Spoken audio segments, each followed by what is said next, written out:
Today's episode is brought to you by Fire Facilities. Make training count with their custom-made, all-steel live fire training facilities. Their made-in-the-USA towers and burn rooms are the best for preparing, responding, and surviving the challenges you face every day.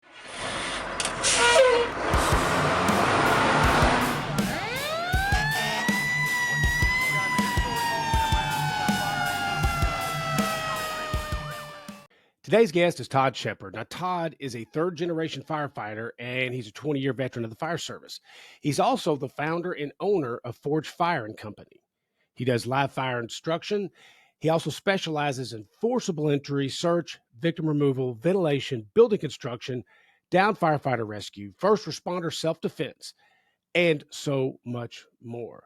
Now, you may know that Todd was a former MMA fighter, but did you know he's a lifelong martial artist? He's boxed golden gloves, black belt in American Kickboxing, purple belt in Brazilian jiu-jitsu, and also Gracie BJJ Combatives certified. He's a hell of a guy. We have an absolute blast on this podcast, and if you haven't seen the promo for this yet, you got to go find it. It's awesome. So with that, Todd Shepherd. Brother Todd Shepherd, thank you for being on here. I was going over your bio. Of course, I've seen you do other things. And there's something about, I feel like you and I have a lot in common. We share a big background. So, for example, you're a former MMA martial artist, golden gloves, black belt karate and kicks. Black belt in American Kickboxing, purple belt Brazilian Jiu-Jitsu. The list goes on and on. And much like yourself, I feel like we're connected because I was in marching band in high school. So do you feel like that's a thing? I mean, do you feel the connection, or is it just me? Oh yeah, I'm definitely getting the vibe. Yeah, we're vibing. You're getting the vibe. Yeah. Okay. Yeah. So let me ask you one more thing before we go into it. But I'm about 215. I have zero coordination, very little muscle tone. I cry a lot. And when anybody approaches me, I'll fall into a fetal position and coat myself in urine. Do you think you could take me? No, I don't want to deal with urine. And actually, that's what worked for me in my fights. I just pissed myself and nobody wanted to touch me. It worked for me too. Yeah. Or pee on them. Either way, you're having fun, right? R. Kelly. Yeah. I listen. Sorry, my voice is complete shit. So what are you drinking tonight? Did I see a drink over there? I'm guessing bourbon. My drink of choice tonight is I'm going to sponsor Gentleman Jack here. Nice.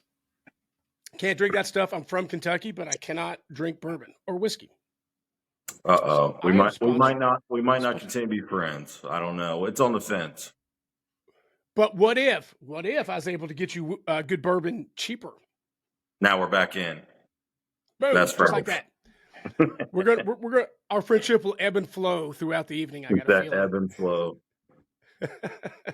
Before we get into the fire stuff, honestly, I think it is so cool, all the stuff that you have done with the MMA and the martial art. To me, it's such a dedication. It's such a lifestyle, really. And then I've heard you talk about how it translates so well into the fire service. Do you mind telling us a little bit about that? It does. Yeah. I credit a lot of my success to martial arts, and, I probably won't say it as best as like Aaron Fields. He's a fellow one of us as well. And he really hits the nail on the head too. But, I credit a lot of my success in the fire service to martial arts. I'm pretty much a lifelong martial artist. And, what it taught me was just the efficiencies and professionalism and, the best ways to train that I've really borrowed and gravitated to and tried to transition that to the fire service. With being a former fighter, and I fought pretty heavily for a very long time, very competitively at a pretty high level. And what I kind of learned from those modalities is trying to translate how we can train better in the fire service. And it definitely teaches you mental toughness and structure, which we obviously need in the fire service. So I definitely lend a lot of my success to that for sure. Is it as much as of a step-by-step process when you're dealing with martial arts or any of that stuff? Is it just that step-by-step process, learning the minutia of every little detail so you can later, put it together later in a fight?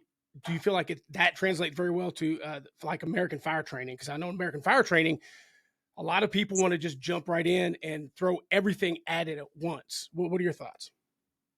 Yeah, I think that's correct. It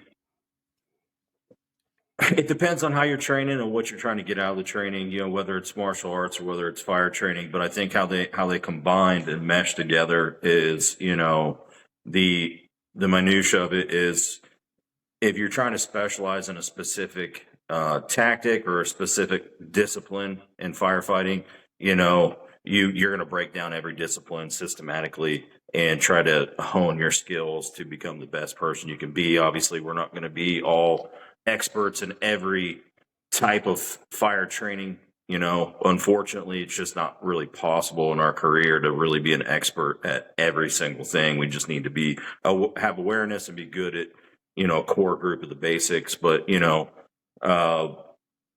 martial arts blending into that is just, what it taught me was just the mental toughness and trying to systematically get better every day. And I think that's what I take away from it, is just always being self-aware of yourself, what your strengths and your weaknesses are, and really trying to focus on your weaknesses. I feel like that makes a person grow much better than always focusing on your strengths.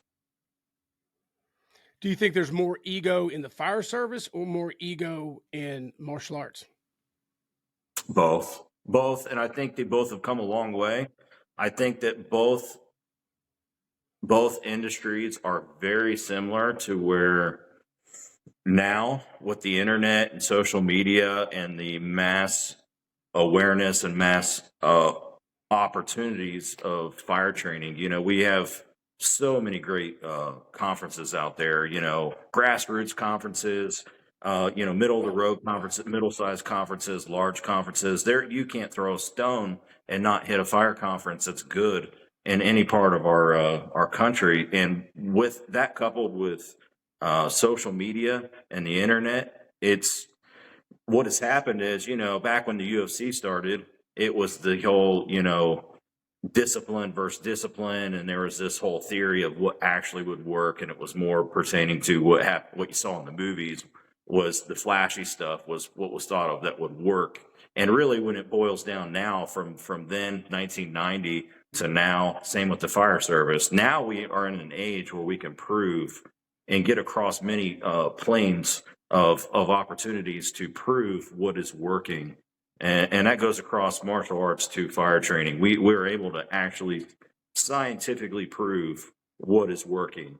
And social media, and there's pros and cons to social media, but the internet and just the overall where we are in the age of fire training and the opportunities have really lent itself to the proof of what is working and what is BS, and ego. There's always going to be ego in both, we can't think in absolutes. And I think where we fall short, or where people get caught up in both industries, is always thinking in absolutes or having a bias. You can't have a bias, and you can't think in absolutes. If you think in absolutes with your tactics, there's nothing we do that's always going to work every single time. And both industries, you see that play out, that dichotomy play out, where once people start thinking in absolutes or have a heavy bias towards one side of training, then you start to see some heavy weaknesses. Absolutely. I couldn't agree with you more on that one. I've noticed that for me, the mistakes that I've made in training, I was just recently retired. I was a training officer for the last 11 or 12 years, I forget. But my ego was like huge in it, in a bad way. I was like, I mean, how do I explain it? So, like, if people push back on me with good, like, hey, there's 1,000 ways to skin this cat, I would be like, oh no, this is the way I learned. This is the way I learned in the book. When I first got in the fire service 30 years ago, there was no internet. There was no not a whole lot of conferences, nothing you could really afford to go to, but there was the American Heat videos. And those American Heat videos, as terrible as they were, it was like New York, Boston, Chicago. So stuff that didn't really apply to a smaller town. So I think that's where I kind of got that training scar, is that there's only one or two ways to do things. Thank goodness that just like, I ditched my first wife and got a great second wife. I ditched that horrible thinking. And now, I realize, just like you said, there's absolutely no way to say this is the only way it works, with the exception of maybe water on the fire makes everything better. Maybe that one, but training has really evolved, and I've noticed a huge shift in training. And you'd mentioned the internet. Boy, oh boy, that could be good or bad, right? I mean, I have seen some training videos on YouTube that have just been frightening, and there's no science behind it. This is no joke. I saw, and I'm sure it's still up there. They were trying to figure out, this was several years ago, whether it's better to heel a ladder from underneath or heel it, facing forward. Obviously, you don't want to be underneath. But what they did was they tied. Did you see where they tied it to a lawnmower and pulled it? I watched the exact same video, and my mind blown. I just couldn't. Yeah. But you know what's funny? The very next fire I made, somebody tied a rope to a ladder with a lawnmower and pulled it out. I'm just kidding. That never happened. But it's the ability to discern the information you're looking at. That is the big part. You have to be able to look at the information and then know how to verify it. And that's kind of tough. Now, the FSRI, ULFSRI, is an amazing free resource, and ventilation and hose-free mechanics and all that stuff. So it's kind of a one-stop shop, I think.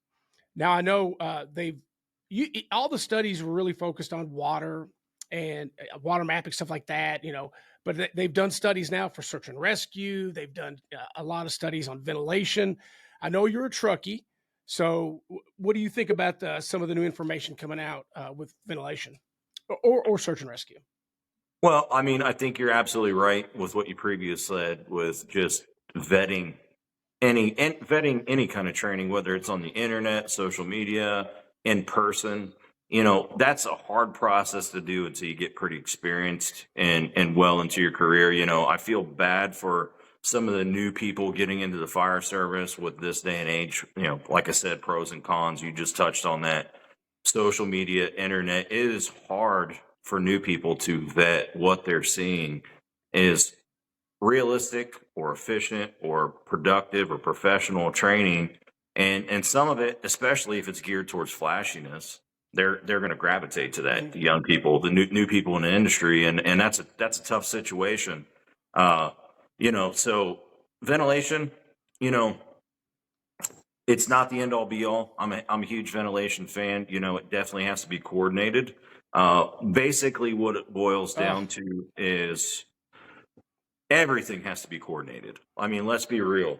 Being real with ourselves, everything has to be coordinated, whether it's, nonverbal coordination, whether it's just you have your set core of guys on a fire scene that are your go-to guys that are just doing it impromptu. They don't need to be told, that they have the forethought of watching what the situation is and sizing up and just doing it, or you're a company officer dictating those tactics to be had. Hopefully it's the first. We want aggressive firefighters making comparable dynamic decisions without always being told.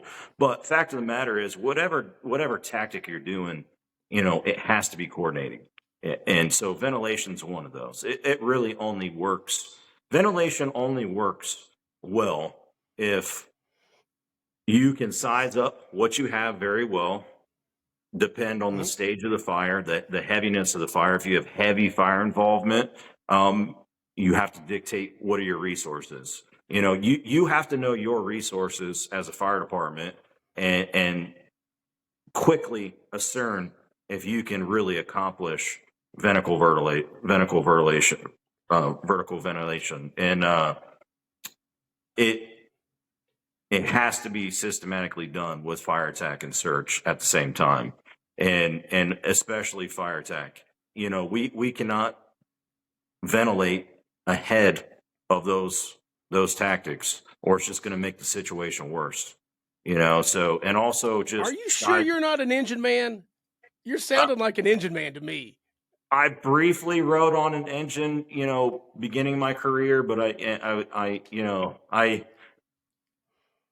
not going to say I wasn't a fan. I'm a fan of everything, honestly. I just, you know, people think, oh, Todd, you know, forcible entry, truck ops, but you know, I'm a fan of everything. I'm a fan of everything that works, and I'm unbiased, and I'm a realist. You know, let's do what is needed to get the job done and serve the community the best we can, and you know, you can't deny putting water on the fire. So, you know, assessing a lot of tactics, a lot of your capabilities, a lot of your weaknesses. That's one thing fire departments struggle with, is assessing their weaknesses. Honestly, it's a constant struggle. It sucks. It sucks to tell yourself or tell other people or communicate professionally that, hey, maybe we're not good at this. Maybe we aren't set up well to do this tactic, say vertical ventilation. And with that said, maybe your best bet as a fire department, depending on the situation, is to get water on the fire and search and find victims and remove those victims and forego vertical ventilation or any type of ventilation process, because maybe you just don't have the manpower, maybe you don't have the tools, maybe whatever the case is. But you have to be willing as a fire department to assess those things and be real and be honest with yourself. I couldn't agree more. And one of the things I've heard you talk about is about the blue collar aspect of the job. So, over the years, I've developed this theory, and I'm not saying it's a good theory. Again, I've been married twice, so I'm not saying I come up with gold every time. But for this one, it used to be when I got in the fire service that, you know, you weren't exactly a rocket scientist to become a firefighter. It wasn't looked down upon, but at the same time, it wasn't treated with respect it really deserved. It was all blue collar. These are tradesmen, craftsmen, and the firemen, blah blah blah. Well, over the past 30 years, the advances in hazmat and EMS and you know, let's see, rope rescue, swift water, on and on and on. I don't think we're blue collar anymore. We're not white collar, so I think it's like a light blue collar. I think we were the modern fire service firefighter is so intelligent and so able to do so many things at a moment's notice. So the old days of just going in and dragging hose and that, you know, strategies and tactics, everything has changed. And I believe the firefighter is probably one of the more professional people you're going to run across, because we do so much with so little in a short amount of time. And then we got to be able to pivot on a dime. You got to be able to pivot just like that. And I've noticed a huge change in that. One of the things for me, and I love asking people this, is especially truckies. So I know of people that do default vertical ventilation. That's what they do. That's their first line of defense, which I'm not for at all. I mean, if you need to vertically ventilate, do it absolutely without hesitation, but don't make that your go-to. Right? You got to have more tools in your toolbox. But here's my question for you. You do a lot of search and rescue. You do a lot of vertical ventilation. For me in the department I was at, we didn't have high numbers at fires, but we still vertically ventilated. My argument is this, and I don't really have any proof behind this, but it seems like to me, taking those two people off that roof and putting them inside, either searching or moving a line to put the fire out, for smaller departments might be the best idea. It might be the best idea if you don't have a lot of resources. What do you think? I mean, I agree. You know, there's a part. I think a lot of us can say, if you're not totally biased, I think there's a lot of us that can say that I agree and I disagree, and it just really ultimately depends on the situation. But as a whole, totality, I think that as a smaller department with limited resources, limited manpower, I believe that, you know, obviously life safety is paramount. So you can't always, it can never hurt to default to putting water on the fire and searching for victims. I mean, honest to God truth, it's that simple. If you have the resources and the manpower to get up there and vertically ventilate, great. But, there's a lot of things that go into vertical ventilation or just any kind of ventilation where building construction, are you ventilating? Are you able to ventilate in the appropriate area? That's the other thing is reading the construction. We're not just talking about, simple, lightweight house construction, residential construction. We're really talking, if we really want to broaden our, perspective of vertical ventilation, to do it appropriately, we have to talk about a lot of different kinds of construction. We have to talk about the situation and where the fire is, the stage of the fire. Can we even ventilate efficiently where we need to ventilate to appropriately get the response we want to get? And how much time is that going to take to do that? How good are our people to do that? How well trained are they to do that? And that's the stuff you have to be honest with yourself. And if you're not, you're not. So, it never hurts to be absolutely 100% efficient, get the hose in, get water on the fire, search, do a very good primary search, a very good secondary search. And I think that can never hurt. I mean, there's always going to be people that are going to argue to the nth degree of you're wrong and I'm right or vice versa. But the fact of the matter is, again, we're not thinking in absolutes. I'm not going to be the guy that's going to sit here and tell you an absolute. I'm not going to say we have to do ventilation. We have to do this. It really depends on the situation in the department. But I agree with you that if we get better at, stretching lines efficiently, fighting fire, being aggressive with our tactics, aggressive on searching off the line, while we're stretching a line and advancing a line and fighting fire, then we're a very productive fire company. And that goes a long way as well with limited resources. Absolutely. But you just said something that you don't hear a lot of people pushing is searching off the line. Usually you hear people doing one or the other. You got engine work, you got truck work, but the ability to search off the line and use the long and short side and all that, you just don't hear enough of that. And I think that some of these departments can get, and I know I was absolutely this way, compartmentalized, where you think that you have this job and this is your only job. This is it, and then these other guys have this job, when in fact you should be able to move about, easily throughout each other's, or on the fire ground, I guess is what I'm trying to say. But I like what you said there. Let me ask you this: when it comes to search and rescue as a truckie, and we haven't even touched forcible entry yet. We're going to get there. We're going to get there. But when you do search and rescue, let me ask you this: do you stick to the wall, or do you go at it with your tick? Okay, nice. No. We can no longer make the excuse. When I went to the fire academy, 25 years ago, it was, the whole bullshit of, we're allowed to cuss on here, right? Oh, I'm sorry. No, we can't cuss. We cannot cuss. We can't say fuck or shit. The whole bullshit of searching and grabbing people's ankles and crawling on our hands and knees and being in contact with the wall and being in contact with your training person and your cadre. That just is, it's complete bullshit. And it is.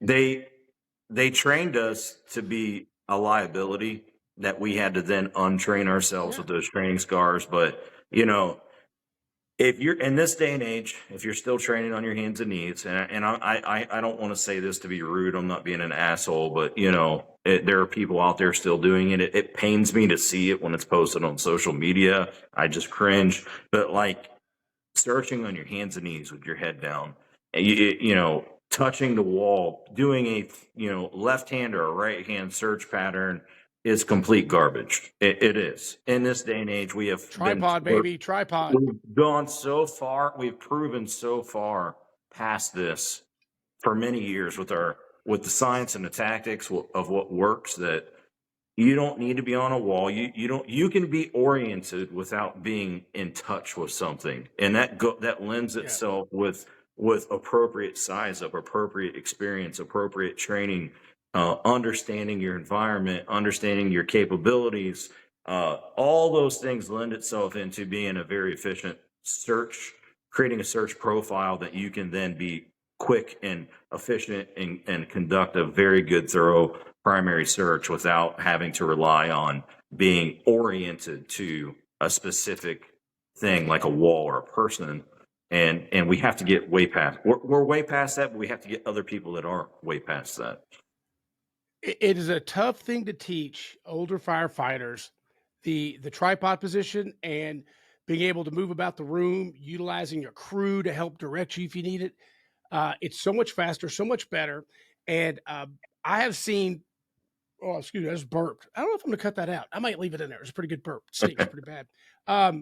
So, but I've seen people, like, I'll be teaching a class that has nothing to do with tactics or strategies. And then I'll see guys go in and they'll exhibit these horrible, they'll go to the left and they'll start doing that and they'll grab onto the boot.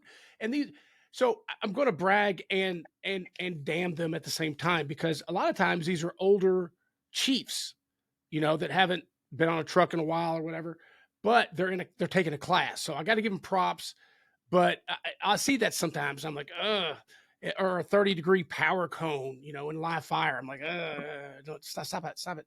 But there's no excuse anymore for I'm sorry, you're a lazy firefighter if you do that kind of shit, because you're only worried about yourself. You're not seeing what's out there for free. You're not trying. You're not practicing.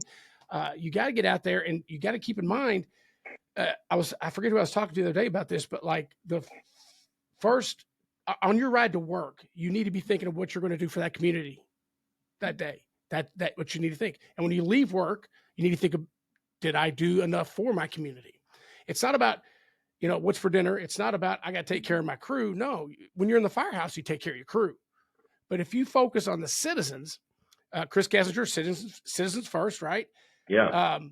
If you focus on them, your people are already taken care of. If you're focused on those citizens and you learn your building construction, you learn where everything's at, you learn fire behavior, you're already taking care of your people. But we are either we're paid or we're not, but to protect a community. That's what and not because we want to make it easy for us. Like, I'm gonna do my right-hand search. I've 20 years ago, I've done a right-hand search, or it was a right-hand search, and the kid was, if I'd gone left, I would have found the kid probably like that. But we went all the way around that whole damn place. I don't know if we would have affected anything differently, but that sticks with you, man. You're like, because you're making a choice. Left or right. Well, based on what I see, I guess I'm going to go this way.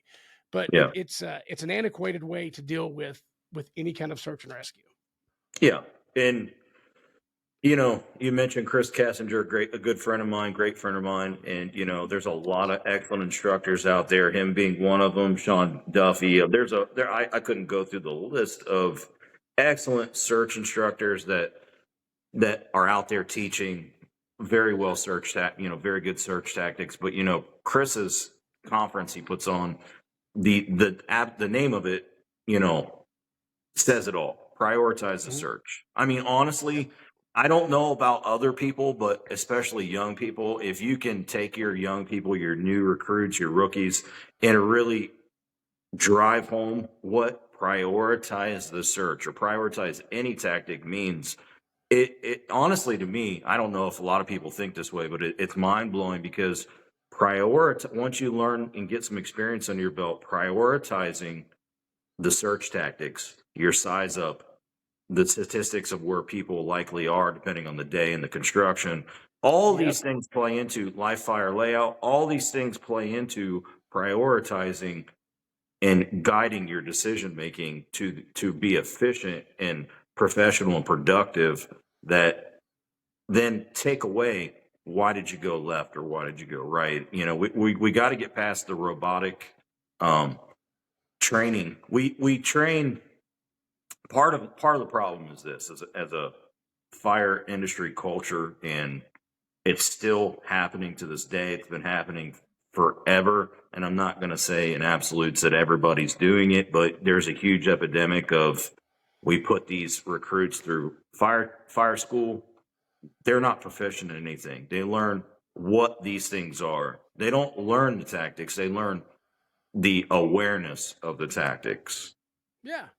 And they're not proficient at them. It's our job when they come to being hired on a fire department to then mentoring and having leadership and discipline and teaching them and getting them to understand and hone their skills past having awareness. They know what, you know, irons are. They know what forcible entry is. They know what stretching the line is, but are they good at it? Are they proficient at it? Are they making a ton of mistakes? Can they do it very well? A lot of them can't. I mean, I'm not going to say there's not rock stars as young kids, and I'm not saying, you know, everybody's in this situation, but we train in our recruit schools we train the basics. I feel not very well. And then we leave them and throw them to the wolves once they get hired on a fire department and say, you're now blessed. Here's your blessing. You have your fire card. You're now employed. Figure it out. And that's not the right thing to do. Now they're taking real fires and real situations, and then we berate them if you're in a bad culture. Not everybody has good culture, not everybody has bad culture, but if they're in a bad culture environment in the fire department, then they're getting berated because, you know, they're like, why the fuck do you do this? That's stupid. And, you know, now you're beating them down and deflating them and breaking their ability to think cognitively. And once you break their trust, then it's hard for them to really come back to you without feeling like you're going to scold them and say you're stupid. How do you not know that if they ask a question? And that's a lot of the culture that's being, you know, pushed. And in the fire academy, we have to understand that we have to be searching the basics very well. We don't have the time. We should. That's the other thing. We should have a lot longer, in my opinion, a lot more intense, a lot longer fire recruit schools. And then when they get on a company, a fire department, then they need to really be mentored and have a good leadership they really, in my opinion, once a new recruit, a new person gets hired at a fire department, they really need to go through a rookie school again of what the SOPs and the culture is and what is the expectations in their fire department. And I think we're selling people short if we don't do that. Because now we're just taking a card, you know, a certification and expecting that every single person is the same type of person and just saying, get it done. And we haven't established our baseline of what is acceptable and what is our SOPs and what is our expectations. And have you really learned this in the fire academy? You know, they've been given a Halligan and here you go. And this is how you do forcible entry, but have they really done it enough to then go, hey kid, go force this door, search this occupancy and, you know, blah, blah, blah. It's like, they're going to look at you like, okay, they're going to do it, you know, cause there's the culture of shut up and do what you're told to some degree. So then it becomes, are they a liability, you know, doing that? So we have to really back ourselves up and go, you know, are we doing recruits? And there's fire departments doing it right. Don't get me wrong. But the fire departments the fire departments that aren't, we really need to really analyze what we're doing to build these people up and make sure that they're the best servants for the community and what the oath they took. It's a crawl, walk, run approach to training, generally speaking, but for recruits, it's the exact same thing. And a lot of people get hung up, like you said, your firefighter card, like your firefighter one. So when people came out of my academy, they were firefighter 1 and 2, and then state of Indiana makes you a hazmat ops, and then I think we did rope ops. But anyway, you get these little cards, okay, and it says firefighter 1 and 2, and blah blah blah. But people have to stop and they got to think that is not the finish line. It's a license to learn. It's not, it's the start of something, not the end of something. It's a minimum requirement. That's all that is. And we need to be training these people. And I tell you what, I'm kind of a big fan of a couple of things: emotional intelligence and generational awareness. And it's been proven that Gen X, obviously the best generation, Gen X, go, we're leaving. We're leaving like crazy. And we're being replaced by a much younger generation. So now is the time for the fire service to take that in consideration and maybe relook at how we train them. You have to think about how, because I'm sorry, the way I was trained 30 years ago is not the way that people get trained today. And people could always say, well, it was just times were different back then. No, I was taught stupid shit that was wrong. And when I try to think for myself, I wasn't allowed to. So we got to take this opportunity, start training our people. It's a responsibility we have to have. I get so mad when I would send students out. They've graduated, now they're on a truck. And then I get captains come to me, and I've said this on this podcast before, it drives me nuts. Well, you realize that this guy's never, ever, run a chainsaw before he got on the fire department? I'm like, yeah, we don't like try to hire from lumberjacks. That's not a thing we do. You teach them that, and to me, it's a good thing. Teach them how you want to use a chainsaw, so instead of fighting the generational difference, embrace it. Because if you care about your community, if you care about saving people, which is our whole job, our only job, then you got to take your ego out of the way. And it's been my experience that people like to say this kind of shit and berate you and call you dumb because that's how they were treated. And plus, they probably don't know how to do it any better anyway. Yeah. My 2 cents. Yeah, absolutely. We're past the day and age where we're going to berate people and treat them like shit as rookies. I mean, we have to learn to build these, everybody up, and the culture needs to be reinforcement of growth. And I'm not saying there doesn't have to be discipline in the fire service. There absolutely needs to be discipline, but the whole culture of shut up, you're a rookie, only talk when you're spoken to, yelling at people because they're a rookie, berating them, calling them out because they don't know something and they're brand new. That kind of bullshit has to stop, because if you ask me the question with martial arts and fighting that kind of ties into the fire service, that mesh of, if you analyze every world champion or any professional fighter in the world, go back and look at their records, and especially boxing, you can look up Mike Tyson's about to fight again. I don't know why, but huge respect to him. I mean, there's just shouldn't be fighting. Okay, so let me ask you this: 57. we're doing a timeout. Who's winning that? Is it going to be Jake Paul or is it going to be Mike Tyson? Here's the sad reality. People are probably going to hate me for saying this, but Jake Paul, as much as I dislike him, is starting to prove himself. And here's what you can't discount: you can't discount youth and eagerness, and he definitely has those. And he's definitely approaching all of his fights with fighting people who are past their prime and using the name to their advantage. And Mike Tyson, I'm not saying any disrespect to Mike Tyson. Huge fan, one of my boxing idols, but he's 57. I'm 43. I feel old. I can't imagine 57 trying to fight a young 20-something-year-old kid who is full of piss and vinegar and training. The kid's a billionaire. He has professional coaches training him 24/7, and he wants it. So he's proving the fight industry wrong. People thought he was a joke, and to some degree, he might be to some degree, but he's definitely putting in a lot of effort to prove that he is a decent fighter. But man, I still would call Mike Tyson winning, but I think that Jake Paul, with youth on his side, I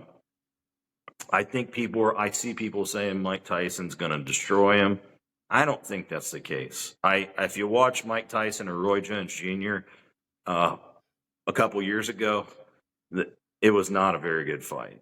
And they were amazing fighters. I mean, they could. Roy Jones. Iron Mike's just got to get you that one time. He does. He's just got to get you that one time on the button, man, and that's it.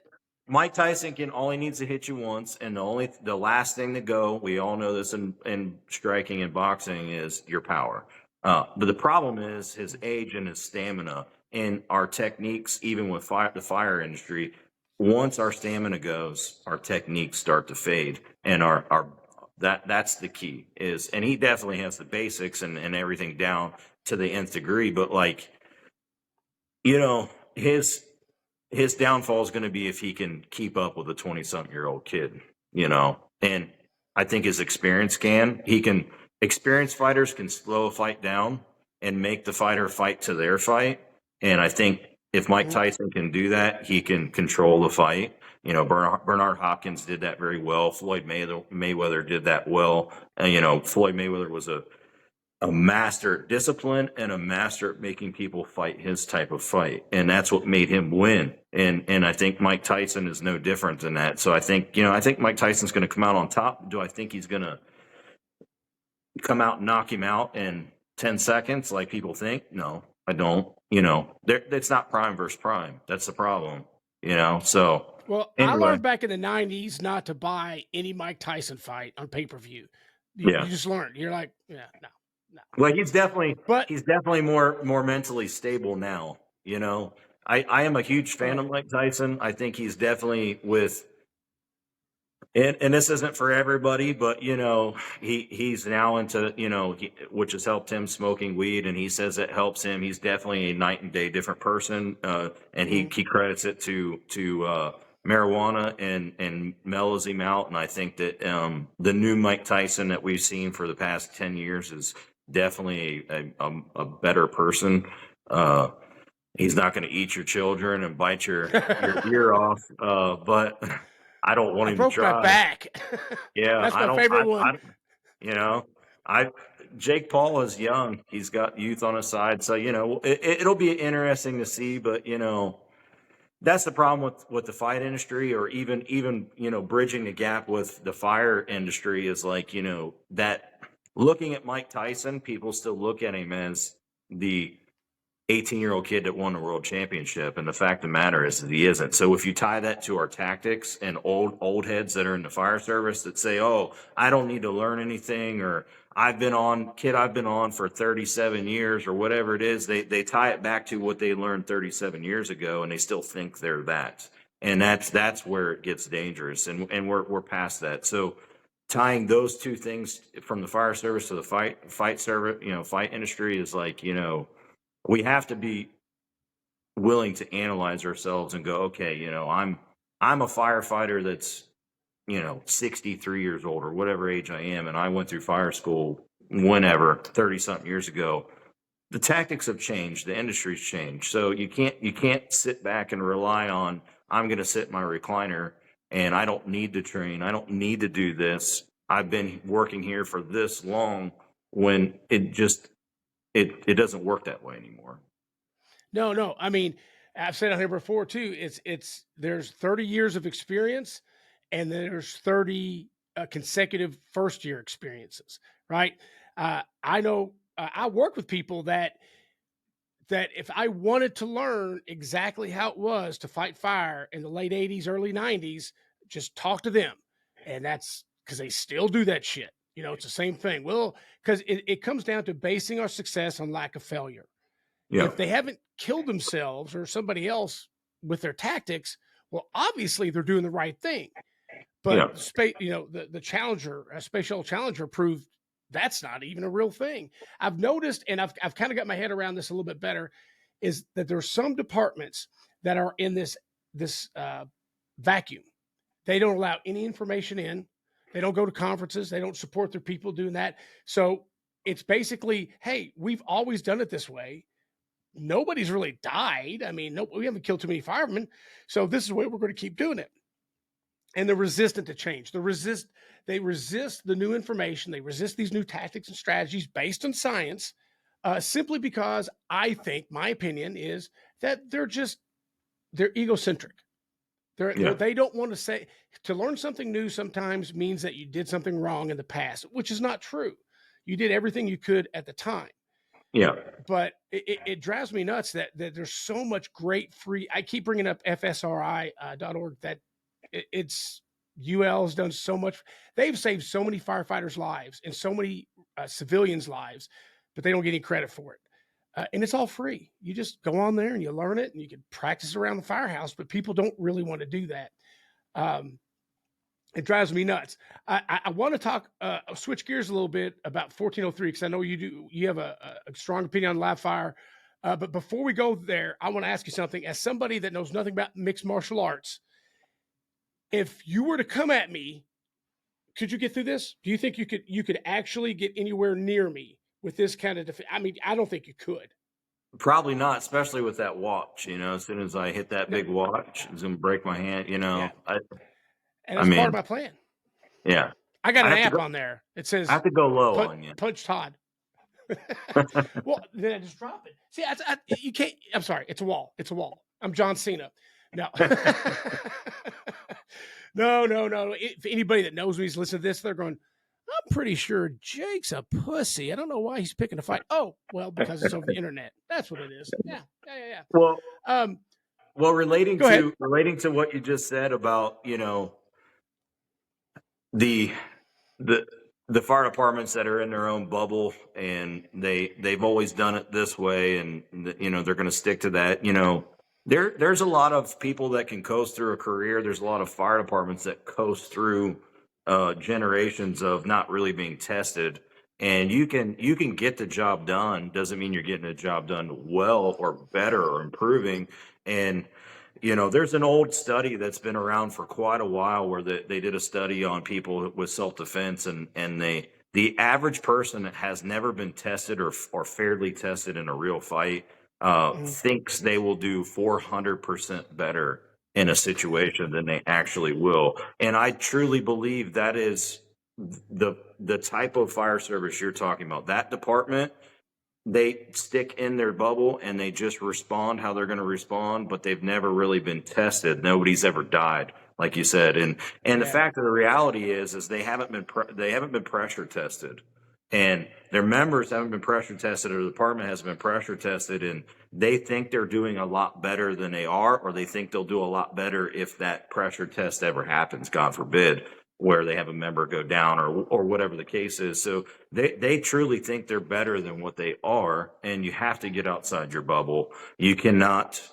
for the most part, you cannot keep a department going with just your own inside training and not looking at resources outside and other trainings and analyzing what is out there today. I mean, there's just so many resources and studies and science and training out there. It's why not? Why would you want to stay in a bubble? It doesn't make any sense. I've always said, a friend said this to me years ago, and it stuck in my brain. Firefighter's blood isn't free. It costs us a lot, and there's no reason why we should have firefighters dying the same way every time, but we still do, right? We still have firefighters dying the same way. We're dying of heart attacks. We're dying of cancer. We're not dying a whole lot of building collapses. We're really not. We're not really burning up all that much. And so if you study the line of duty deaths, if just like you were, I assume you were implying rescue survey earlier, where people are in the house. Absolutely. Yes. That is just a gift from heaven for firefighters. If you don't use that and change your tactics or reinforce your tactics based on what Brian Brush has done for you, then you're crazy. But Absolutely. It's the same thing. I mean, it's out there, it's free, use it, and don't be afraid to be wrong, and don't be afraid. Like, I'm sure that you went into fights that if you lost, you weren't like, oh, that's it, I quit. You're like, I need to work harder. I need to do this better. I need to reinforce this or reinforce that. By the way, do you like how I'm tying in all this boxing and martial arts? It's not on purpose. It is not on purpose. Love it. It's right in my wheelhouse. There you go. There you go. Yeah. So I do want to talk a little bit about 1403. I know you're a live fire instructor. What are your, so I'm a 1403 credentialed, I work for ISFSI, which is a International Society of Fire Service Instructors. So I get to go around the country teaching 1403. Having taught it for so long, I see all the great things about 1403, and I see some things that need to be changed in 1403. I'd love to know what you think and how you approach it with your trainings. I think that, to answer this question, the best for my mentality and where I am. I think that what I see, and my opinion is not the end all be all, and I think that the average firefighter I see, whether we put on a training class, whether we put on a conference, whether I'm at a conference teaching, whatever the case is, my travels, my experience, what I see a lot of times is, and it relates to 1403, the average firefighter, the feedback you see on the sheets at the end of the class, are the reviews, are bigger, hotter fires, more evolutions. We want more training evolutions. We want bigger, hotter fires. And I don't think that makes a good firefighter. I don't. I think keeping in the capabilities of 1403, I think, the standards are set in place to obviously have safety be paramount, and we have to abide by, safety and that being paramount. But there has to be a trade-off with, again, looking in the mirror and having, being real with yourself and understanding that most of the tactics you don't really need live fire to train in. You can become a very good firefighter supplementing auxiliary training tactics with forcible entry, with search, with stretching lines, with advancing hose lines, with reading smoke, everything A to Z that isn't putting the fire out. So putting I the really fire thought you would. I didn't think you'd say that. I really thought you'd say something opposite. really? I was wrong. Yeah. Okay. Yeah. What'd I you thought you think? would say so. So, excuse me. I keep coughing. I apologize. A lot. I just had a penis shortening surgery again. It makes me cough. So, excuse me. Sorry. It's my new joke. I like using it. I thought you would say something to the effect of it's too constrictive. You can't really train under 1403 well. So I was wrong, totally wrong. But I I do. apologize for that. So I do think you what can would you train change in well. 1403? Yeah, I do think you can train well. What would I change? I would change. It would be, and I'm going to come under fire for saying this for some people and some people not, but I do think 1403 should allow for some standardization of use of real victims in a safe manner. How that is applied is obviously generic. I'm generically speaking here, but I do think that we have to train under live fire situations. We have to be safe. We have to have realistic training applicants and dummies. Training dummies are just not realistic. And then if you want to really throw that into live fire training, again, I'm going to back up. We don't always have to train live fire. So I'm talking a very small profile of your training, but I do think we have to pressure test, putting all the disciplines together to be under stress and have the modalities to remove a real victim and feel what it's like in smoke and fire situation under safe conditions. Right. People miscommunicate or misconstrue that safe means no live fire. But if we're true professionals, live fire is our reality and it's our industry. We operate under live fire and hazardous conditions, and we have to train under those conditions. It'd be like a professional fighter not sparring. It's ridiculous. And there's a way to do it and there's a way to not do it. And that's what we have to differentiate. And people are going to disagree with me and people are going to agree. But the people that are going to disagree or agree, there's terrible training and there's terrible conduction of training, the terrible training officers, there's terrible across the board, and then there's really good across the board too. And Sure. you can't talk you can't speak in absolutes where we can't get into the weeds in our industry and say, oh, you can't do this under live fire. We threw that out a long time ago because people were dying because of terrible decision making under live fire training. But now we're all paying the price. No, that's a good point.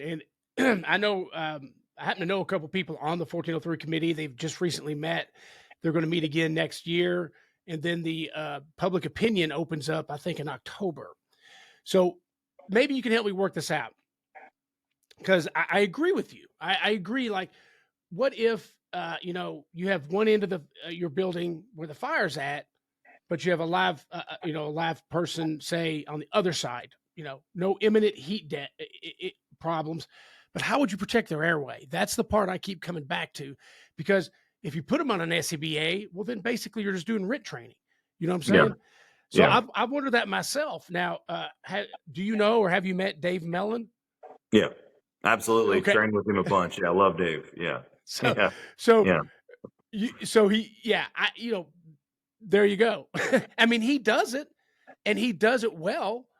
I love Dave. And when I teach 1403 and people bring him up in my classes, when we get to that part, says no live victims, I'm like, oh, you Dave Mellon? I'm like, yes. So I, as a 1403 instructor, absolutely do not support that. With that being said, I would go to any of Dave Mellon's classes in a heartbeat.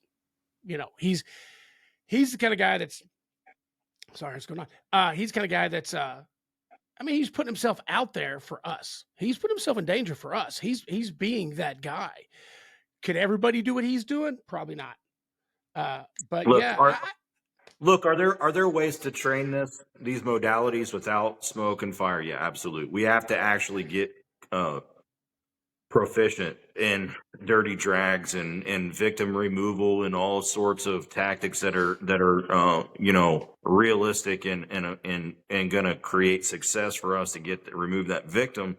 And we can do those tactics without smoke and live fire mostly, but Right. we're not mostly, and we can fine tune those, but then we are not, if you can't do it under smoke and live fire, then I'm not saying we have to have heavy fire, heavy heat, heavy smoke, but we have to pressure test ourselves. And Sure. Protecting your airway, I'm going to botch it because, I use them, but I don't remember the name of them wholeheartedly. But it's, I think it was called the last resort, filter that you click into so they're just going to wear a mask and have the last resort filter that came out, I don't know, 15 years ago. I always carried them in my gear, and we use them a lot in training. And they filter. There's a study they did where it filters out everything. And Oh, wow. and they probably changed their name. I don't remember. I bought a shit ton of them, and we used them. We use them quite a bit, and they're just in foil packs. You click them into your face mask, and they filter everything out. Those work very well. But I get what you're saying. It's a hard thing to train, and we have to protect ourselves. I've been no different than Dave Mellon. I've put myself out there with nothing on, and it's terrible. But at the same time, and I regret it every time. But there is a level. I regret it every time. I do, but there is a level of letting people know that the reality of removing a victim that is a real victim with less or no clothes on is a very difficult situation unless you've trained realistically on it. Now, again, we can do much of that training without the live fire and smoke factors, which obviously leads into fake smoke, but there's not a lot, if anything, I really would change on 1403, to be honest. I think that, those parameters are in place for safety, and that's obviously important. And, I think that there's much bigger proponents in the fire service that we need to adopt and change rather than focusing on live fire training or what's not in live fire training. I think there's so many other things we can pick a case at to really nitpick and improve, to be honest. Right. Yeah, I agree. I agree. Live fire does not need to be part of all of our training. There's some things that are just best not in live fire. With that said, I'm pretty open-minded about doing whatever we can to make the fire service better. And like I said, the few people that I do know on that committee are very progressive, very aggressive, and they're doing everything they can to balance that out. And we do have a voice. Like I said, you can do something on the public opinion and put it out there. I know I'm going to put something in there. The thing that I don't like is admin based, basically, where it says to be the instructor in charge, you have to be a level 2 instructor, which I don't think it should be. I think it should be level 1. It'd be great if you are, but I think that really ties the hands of a lot of departments and a lot of people that want to do live fire, but they don't have any instructor 2s. And sometimes it's just not that simple to say, okay, you go become an instructor 2. It's like you can make anybody an EMT, but you can't make everybody a paramedic. It's just 2 different animals, but that's me. Before we go to the last subject, I want to ask you, I want to tie back to fighting again. Let's say it's about midnight at a bar, and you see me over there. I'm wearing a really tight t-shirt. I've said something disparaging against you. You don't want the smoke, is what I'm saying, right? Would you agree? Would you agree that I'm very physically? You're laughing too much. I'm very physically. Okay, just making sure. That's going to be my transition into the last thing. So, if you notice, fine sir, up in that corner it says Fire Facilities, because my podcast is sponsored by Fire Facilities, makes fantastic training towers. I happen to know of another company that makes really good training towers too. Do you have any idea who I'm talking about? I don't. Yeah. So Forge Fire and Company, you make training towers. Now, here's one of the things I love, and I'm not trying to go back and forth with Fire Facilities like I'm trying to like be that guy. But one thing I love about Fire Facilities is the exact same thing I love about your company. Made by firefighters for firefighters. Tell me, how did you come? How did this start? Well, 3rd generation firefighter. My grandfather was a firefighter and a deputy sheriff in a small town. And then my father became a firefighter. He didn't want to be a firefighter at first. He actually wanted to be in law enforcement. He went through the military, got drafted, went to Vietnam, and then when he got out, he became a firefighter in Vietnam. Still had the chase to be law enforcement. Ended up getting employed briefly at the FBI. Didn't like that. Went back to the fire service and found his calling and wholeheartedly thought he was going to be in law enforcement. And then come to find out, he eats, sleeps, and breathes the fire service. Still to this day, 70-something years old, is in the fire service, and he started a company called Fire Force. And when I became a firefighter, I started to get enough experience to start helping with my dad's company. And his specialties were more into he was a very good fire instructor, structural, very, very good fire instructor, structural, but he also was in the Air Force for our firefighting, and his specialty was our firefighting, aircraft rescue firefighting, and we gravitated Same to here, that. bro. Yeah. And so he kind of pioneered, he pretty much is the one that pioneered mobile aircraft rescue firefighting props. Started building his own back in the 70s and 80s, and that morphed into what it is, where it went with Fire Force. And then as I just gained more and more experience, I came on and started gravitating my experience and my thought process with structural firefighting and my strengths into where we went with, Fire Force. And then ultimately, I branched off and started Forge Fire off of that. And it's just a spinoff, same thing, but it's what we do is just, building forcible entry props, roof ventilation props, training buildings, training towers. But I never meant to get into this. I actually was just, I say our DNA, our company DNA is built into instructing, and I still teach and instruct to this day. I love it. And our DNA is built on that. And I built my first forcible entry door simply because I wanted the most realistic training door that we could teach off of. And I hated telling people, hey, do it on this door, but you can't do it.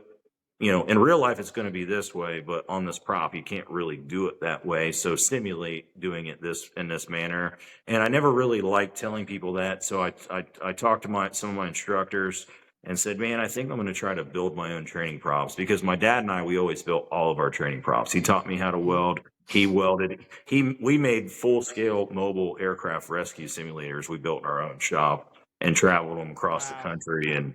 And from building those and learning how to just be creative and weld and build different props, it just morphed into, I decided to build my own forcible entry door and build in what I thought would encompass and reinforce the basic tactics that would help people do it right and correct their training tactics and do it correct. But I ended up coming out with the forcible entry door quite a long time ago, and then everywhere I went, it just people asked to buy it. And at first, now, is this the Alpha door? Is that the first one you made? Is the Alpha?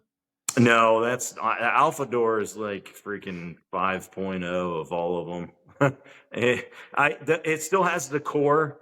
The Alpha door still has the core of what we started with, which is the real crush area, the quick connect lifting wheels that move the prop. I just basically took what I see that. That's badass. Yeah, we really get a lot of good feedback, but I went everywhere teaching with it, the first iterations of my doors, and everybody kept saying, man, I love this thing. Can we buy one? And I just said, sure, I'll build you one. And I just kind of morphed into that, and it just kept growing from there. And I have a very creative mindset, and I just always, my brain never turns off. I'm sitting in my shop right now.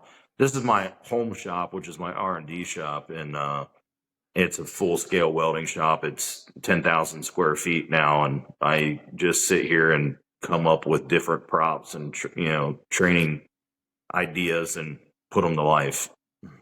I'm looking at the Alpha door, and I want everybody to go to forgefireandcompany.com. Check out the Alpha door. Badass, right? You look at it, you're like, I want it. I need it. I love how you can move it around. But then I want you to go and click the Bravo door. That thing is intimidating. That looks badass as well. That thing looks like this looks to me like if you wanted a door that you could not force. You wanted, that looks like a tough one. And it's the Alpha door. We just renamed it. It's the Alpha door. We just bolted into our training building. So it's the same prop. Look at that thing. It looks like it'd be, well, I see what you're saying, but it looks intimidating. It looks intimidating. You got Apex roof fit prop. You got a mobile Apex roof fit prop. Let's look at your training structures here. I was looking at them earlier. You got so many options. I mean, honestly, you could, if your goal is to have some great fire training, like CCANs, Connex boxes, you have so many different ways to do this. Now, I see one called the Colony and the Colony 2. Is that right? Mm-hmm. Yeah. Okay. Does that have anything to do with Texas? Do we need to tell Chief Scott Thompson? The Colony was built for the Colony, Texas. Chief Scott Thompson and Justin Fraze and all those great guys out there. We built that prop, that training structure for them recently. And then my brain never turns off. So I made a part 2 of where I would go with it. And so, we built that one probably 6 months ago. We built them all over the nation, and we are just always trying to push the envelope of what bridging, training versus reality, and what can we accomplish with allowing the guys to just reinforce the most realistic basic tactics and then advance it into advanced tactics, just really bridge that gap of what we focus on. And I think we're obviously heavy into forcible entry, roof ventilation, search. But there's a room for all of us. There's a lot of other builders out there that do a good job too. And I think that's the great thing is a lot of us are putting out some great products and props. And at the end of the day, it's not about business. It's about what our products are doing, and it's helping the community. It's helping train the firefighters. It's helping train the people that are buying our props, and what are they getting out of it? That's the end result. That's the most important. I'm looking at, my department had Connex style from, I don't know, 12, 13 years ago. I think it was new. But the problem I ran into with mine was it was always a Connex box. You knew the layout. Now I'm looking at the Colony first level plan, and if you showed me these plans, I would not believe it was a Connex box. It is laid out like a house. You would not, you're not going to go into this and think, well, okay, I'm going to be in the C-cam. You're going into a very well laid out plan, and they look badass too. I'm not going to lie. I want everybody to go here and check these out, and then afterwards go to Fire Facilities, see what else got. But Absolutely. these look fantastic, brother. And there's so many great products. There's so many great products out there. There's a lot of companies doing great things, and that's what makes our industry work, because there's so many great instructors giving different takes, just as well as there's so many great companies out there putting out their take on what we're trying to accomplish. And again, not speaking in absolutes, there's Fire Facilities, there's other companies out there doing very good things, and they're all contributing to the end goal of what it's all about. The oath we're taking as firefighters, and the end result of creating the best product for to problem solve the people's emergencies. And we just our take on it is we just try to put out the most realistic layouts, and we try to have everything modular so that you can change the different types of layouts and features throughout the life of the prop. And I think that's what our side of where our direction is going. But yeah, there's absolutely room in the industry for a lot. I see a lot of great things always coming out that we're not doing too. Oh, yeah. And that's what's great about going to fire conferences and seeing what's out there. I'm looking at the Mooresville too. So y'all need to listen. Go check this out. Look at the Mooresville. That one I really like. A lot of great stuff here, and I hope people go there and check it out. Yeah, I mean, to your point. Yeah, there's plenty of room. You and I were talking prior to about one of the things about Fire Facility that I like is that red iron steel. Yeah.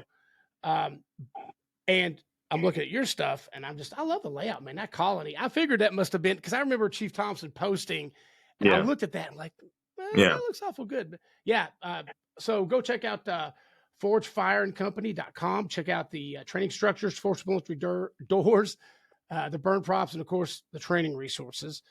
Excellent website, great products. I guarantee you. Appreciate it. I've burned in your towers. I just can't think. I go all over, so I cannot tell you. We have a lot of them out there. Is it Hawaii? Put them in Hawaii and then send me out there, and I will help you burn out in Hawaii. Hawaii, if anybody's watching from Hawaii, please hire us. We're still waiting for that one. We did do Miami. Yeah, it's going to be Greenland. Miami was great. Miami? We just did Hialeah. So Hialeah's in Miami. That was a great build we did, and the great department, great group of guys, and great obviously great weather down there. It's a suburb of Miami. That was a fun one we just finished. But yeah, it's really, whether you're in the fire service as a firefighter, whether you're in business like myself and other companies, you always have to have what we call in the fight industry or Brazilian jiu-jitsu is you may be a black belt. I have black belts in different disciplines, and I'm a purple belt in jiu-jitsu, but you have to have the white belt mentality always. You have to constantly be striving and looking for knowledge and not think you know everything. And that lends itself to firefighting, business, whatever the case is, as growth as a person. And I think, there's a lot of companies out there and individuals and firefighters doing that very well. And, that's what we're constantly striving for. It's just, I still go to fire conferences and sit through so many lectures I've already sat through and learned new things, or a lecture I've never been to. And, I did 20 and out. I left the fire service 2.5 years ago, and I'm still find myself sitting through lectures all day. And I don't have to, it's just, I want to learn still. See, I got to correct you. I got to push back on this, because as a newly retired person, I say I left the fire department I didn't leave the fire service. That I will Sure. never, ever, Yeah. ever retire from. I love it. Yeah. And your passion shows through. One of the first times I saw you, I was like, I've got to talk to that guy.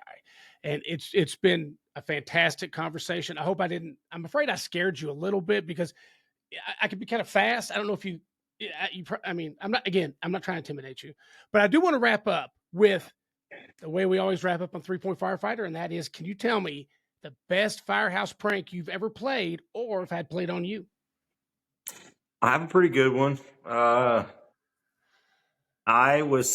We were sitting at the firehouse one day on duty. It was a slow time in the afternoon, drinking coffee, and I had one individual that was on my company kind of bragging about how he was hard to play jokes on and how he wouldn't fall susceptible to them. And we're sitting there across from each other in the lounge chairs, and I can see the view of the outside parking lot through the windows, and he doesn't recognize that I sit there while he's talking to somebody else. And this is a long time ago in the day and age of Craigslist when it was hot and heavy. And I snapped a picture of his Toyota Corolla, his 1997 Toyota Corolla, and I posted it on Craigslist and said his name, posted his real name, his real phone number, and wrote this big long story about how he inherited the car from his grandma and he's got his use out of this car and it's time to pass it on to somebody else. And please call me and tell me why you think you should get my car for free. And I'm going to give you my car for free. And as soon as I hit post on Craigslist, and I'm talking like 45 seconds later, his phone didn't stop ringing thousands and thousands of times for the rest of the 24-hour shift. He was pissed, and and that was a pretty good one. I feel pretty proud about that one. I feel pretty shitty now that I'm older because that was quite a long time ago. Of the people that probably wanted that car and reading that story and calling him. I never thought about it from that perspective, but now that I'm older, I'm like, shit, man, these people probably needed that car. But yeah, so mom on food stamps sees it and she's like, "Oh, my answer or my prayers have been answered." And there you are, just kind of being a dick. yeah. Oh yeah, he was pissed. He wanted me to pay. He brought his I almost got written up over it. And then he went to the lieutenant, and the lieutenant was definitely on his side. He brought in his cell phone bill, his data bill, and said he went over his data, and he tried to make me pay like $300 for his data bill. And oh, that's awesome. yeah, that sound effect of that alone is great. Yeah. 300 back then when you had to pay, you didn't have unlimited minutes. Yeah. Yeah, when he had, Sprint or whatever the hell it was, and on his flip phone, his phone didn't stop ringing for it was probably 3,000 calls. I love it. That's a good one. That's a real good one. I like that one. That might go down in one of my top 10 favorites. Well, brother, I appreciate your time on here. It's been I had high expectations and they were all met tonight. So thank you for being on the show. Thanks for sharing everything. I've had a blast. I hope you've had a blast too, brother. Yeah, I've had a blast and I really appreciate it. Thank you for having me on. It's a great podcast. I've watched quite a few of yours, so I definitely appreciate you having me on. It's a great thing you're doing. So thank you. Thank you, brother. It means a lot. You stay safe. Thank you. You too. Today's podcast was sponsored by Fire Facilities, industry-leading designers and manufacturers of realistic, built-to-last training structures for more than 30 years. Make your training count. Visit firefacilities.com for more information.